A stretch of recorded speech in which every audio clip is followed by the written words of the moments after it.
ദൂരം കുറേയേറെ താണ്ടി വരുമ്പോൾ നേരം മയങ്ങില്ലേ?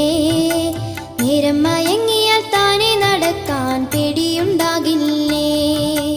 ഒപ്പം ഗുരുവായൂരുണ്ണിയുണ്ടെന്നതും ഉള്ളിൽ വിചാരിച്ച് മണ്ടി നടന്നു വരുന്നതു കാരണമന്തിയുമായല്ലോ. ദേശം വിജനമാണപ്പോഴണഞ്ഞിതു തസ്കരന്മാരവരും. ഭീതി കലർന്നു വിളിച്ചുപോയി പൂന്താനം ഗോകുലപാലകനെ. പാവം വിളിച്ചപ്പോൾ വേണുഗോപാലൻ കേൾക്കുകയുണ്ടായോ?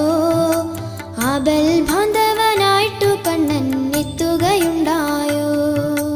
ഊരിപ്പിടിച്ചുള്ള വാളുമായല്ലോ മങ്ങാട്ടച്ഛനെത്തി. സംഭ്രമിച്ചപ്പോഴേ തസ്കരന്മാരും പലായനം ചെയ്തു. ധ്യാനമുണർന്നപ്പോൾ കണ്ടു പൂന്താനവും സേനാനായകനെ.